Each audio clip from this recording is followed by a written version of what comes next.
പൊതിച്ചോറൊക്കെ കൊടുത്തു ഞങ്ങൾ 3 പേർ കൂടെ ഫുഡ് കൊടുക്കാം കേട്ടോ. ഈ പ്രാവശ്യം ഋത്തുവും കൂടെ കൂടിയിട്ടുണ്ട്. ഋതു എന്ന് പറയുമ്പോൾ നമ്മുടെ ആദ്യം അതിന് ബെസ്റ്റ് ഫ്രണ്ടാണ് കേട്ടോ.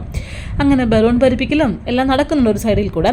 ഈ പ്രാവശ്യത്തെ തീമെന്ന് പറയുന്നത് നെറൂട്ടയാണ് കേട്ടോ. ഓരോ പ്രാവശ്യം ഓരോന്നാണ് അവൻ പറയുന്നത്. ഞാൻ പിന്നെ ചെയ്ത് കൊടുക്കും. ഇപ്പോഴല്ലേ ഇതൊക്കെ നടക്കുള്ളൂ പിള്ളേർക്ക്.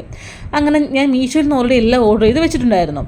ഇവിടെ കളിയൊക്കെ തുടങ്ങിയിട്ടുണ്ട് കേട്ടോ. അപ്പോഴേക്കും പപ്പ കളിക്കാരോട് വന്നിട്ടുണ്ട്. പപ്പ കളിക്കാരോട് ഞാൻ പറഞ്ഞു നമ്മൾ വീഡിയോ എടുക്കാനാണ് കേട്ടോ. അപ്പോൾ അവന്മാരും ഫേമസ് ആയി എന്ന് പറഞ്ഞാൽ ഈ കളിക്കുന്നതൊക്കെ കേട്ടോ. ഞങ്ങളുടെ പരിപാടിയൊക്കെ ഓൾമോസ്റ്റ് സെറ്റായി കഴിഞ്ഞു. വലിയ സെലിബ്രേഷൻസ് ഒന്നും ഇല്ല, ചെറുതായിട്ടൊക്കെ.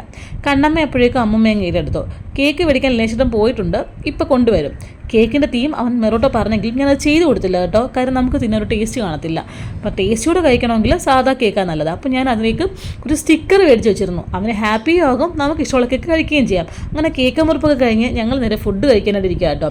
ഫുഡ് കഴിപ്പല്ല, നമ്മുടെ മെയിൻ പരിപാടി വേറൊന്നുമല്ല, ഫോട്ടോ എടുപ്പാണ്. ഞാൻ കുറച്ച് ഫോട്ടോ ഭ്രാന്തിയാണ്. അപ്പോൾ എനിക്ക് എപ്പോഴും ഫോട്ടോ എടുക്കൽ തന്നെയാണ് മെയിൻ എന്ന് പറയുന്നത്. ഞങ്ങൾ കുറച്ച് സെൽഫിയൊക്കെ എടുത്തു. ഞാനും കണ്ടപ്പോൾ ഇപ്പോൾ സെൽഫി എടുപ്പ് തന്നെ കേട്ടോ പണി. അങ്ങനെ ഫാമിലി പിക്സൊക്കെ എടുത്ത് ബലൂണല്ല അവന്മാർ കഴിച്ചു കൊടുത്തു. ഇനി അടി കൂടും അവിടെ, എനിക്ക് ചെറുതെന്നൊക്കെ പറഞ്ഞിട്ട്. അപ്പോൾ ശരി, ഓക്കെ, അടുത്ത വീഡിയോ കാണാം. Bye bye.